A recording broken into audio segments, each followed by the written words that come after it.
Okay, so first let's figure out how we would determine if the sphere was hollow or solid.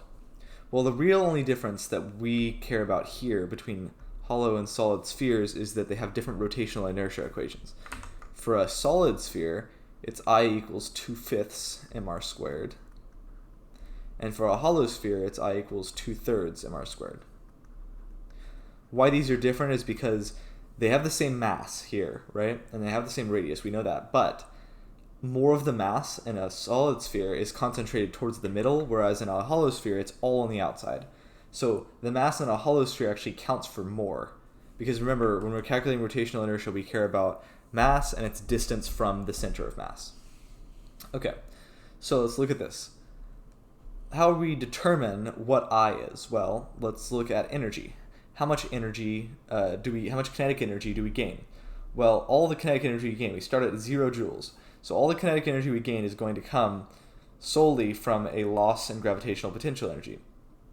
And it should be pretty easy to calculate how much gravitational potential energy we lose. Remember that delta UG equals mg delta H, which is 1 kilogram, 10 meters per second squared, and then negative 10 meters, because we go down 10 meters, and that's negative 100 joules. So we lose 100 joules of gravitational potential energy, which means that our total kinetic energy at the end is 100 joules. Remember, kinetic energy for rolling things is equal to the linear kinetic energy plus the rotational kinetic energy. Okay, so we know that 100 joules equals k linear plus k rotational.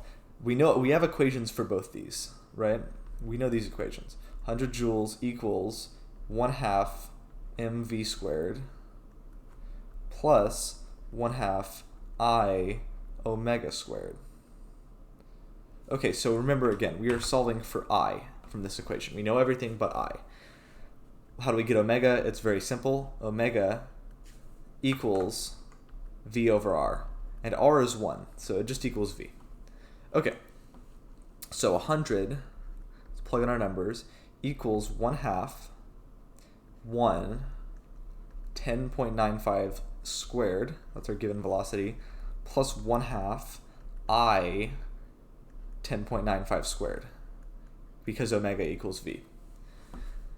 Well, what is 10.95 squared times 1/2? Well, it's about 60. We'll just say it's 60 for simplicity. It's slightly under, but it doesn't really matter for this problem. So 100 joules equals 60 joules plus I, again we have 1/2 10.95 squared, times again, this should be clear, plus I times 60, or 60I. Okay, well, subtracting, we get 40 joules equals 60I, and then 40 joules over 60. I'm going to drop the units here just for simplicity because they get a bit complicated. 40 over 60 equals I. And obviously this equals 2/3. Okay, so just as a final step, even though it might be obvious at this point, let's look at this. We know that I equals something, I'll put it right as S, mr squared. But m and r are both 1 in this problem. And so mr squared is just 1. So I just equals that something. And that something is that coefficient that's different for whatever shape you're using. And so we know that 2/3, that something is 2/3. That coefficient in front of mr squared is 2/3.